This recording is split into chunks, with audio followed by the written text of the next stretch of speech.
Et les apiculteurs confrontés au vol massif de leurs ruches partout en France. Franck Alertru est avec nous, apiculteur en Vendée, président du syndicat national d'apiculture et de l'association européenne des apiculteurs professionnels. Bonjour. Bonjour Franck Alertru. Bonjour à vous. Mais qu'est-ce qui se passe ? On vole en fait des ruches, c'est ça, et plus cette année d'ailleurs que par le passé où ça se faisait déjà un tout petit peu ?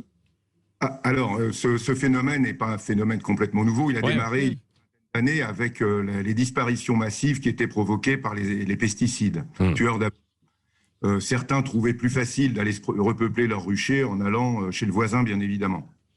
Aujourd'hui, qu'est-ce qui se passe ? Il se passe que notre profession a décidé de déclarer systématiquement ces vols. Avec un événement supplémentaire, c'est que les vols ne sont plus des vols de quelques ruches, mais parfois des vols de 20, 30, 40, 50 ruches dans un même rucher. Donc un travail fait par, ce sont des hypothèses, par des professionnels, bien évidemment. On ne déplace pas des ruches comme des caisses de savonnettes, donc il faut être connaisseur. Et ensuite, quel est le réseau qui est utilisé ? C'est la question. Réseau pour revendre ou réseau tout simplement pour réemployer chez soi. Donc on a demandé à tous les apiculteurs de déclarer systématiquement ces vols, petits, moyens ou importants, et ce phénomène est en train de se déplacer en Europe. Ouais. Mais est-ce que vous avez quand même une idée de... Parce que quand on vient voler 40, 50 ruches, c'est pas pour les mettre dans son jardin, quand même. C'est ça, c'est ce qui nous fait... Oui. Tout à fait, c'est ce qui nous fait émettre plusieurs hypothèses. Ces hypothèses de réseau, peut-être, de réseau de revendeurs d'essaims, et ou tout simplement d'apiculteurs qui ont subi de très grosses pertes et qui vont repeupler de cette façon-là. Ouais. Donc, que soit le cas de figure, c'est lamentable. Ouais. On doit nécessairement réagir. Ouais. Les apiculteurs étaient relativement discrets, c'est une profession de personnes discrètes, et il y avait presque un peu une forme de gêne d'annoncer de s'être fait voler des ruches. Aujourd'hui, on a décidé de lever le rideau là-dessus et de déclarer, de travailler en partenariat avec la gendarmerie. Et si le phénomène s'étend, nous allons saisir Interpol. Ouais. Car là, il y a certainement un problème de réseau international et on va tout mettre en œuvre pour les détecter. Alors, comment faire ? Ouais. Parce que c'est très difficile, elles n'ont pas de plaque d'immatriculation.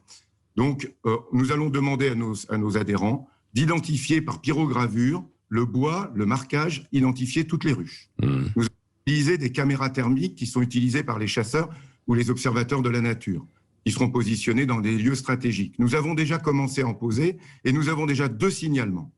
Dans le Grand Est, les gendarmes travaillent sur ces dossiers. Ouais.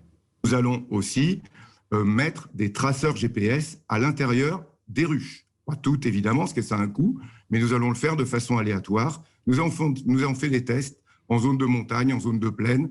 Ça fonctionne très bien. Est-ce qu'on a déjà retrouvé quand même certaines ruches à l'international ? Parce que vous suspectez un réseau international probablement. Est-ce qu'il y a déjà eu quand même quelques traces, quelques pistes ? Alors, on en est au stade, si vous voulez, on en est au stade de l'hypothèse.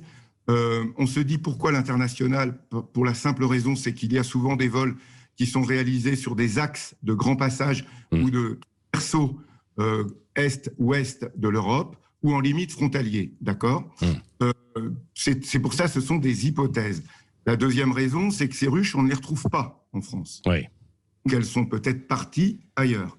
Maintenant, comme je vous le disais tout à l'heure, il y a des ruches qui sont fabriquées par milliers par des fabricants de ruches, elles se ressemblent toutes.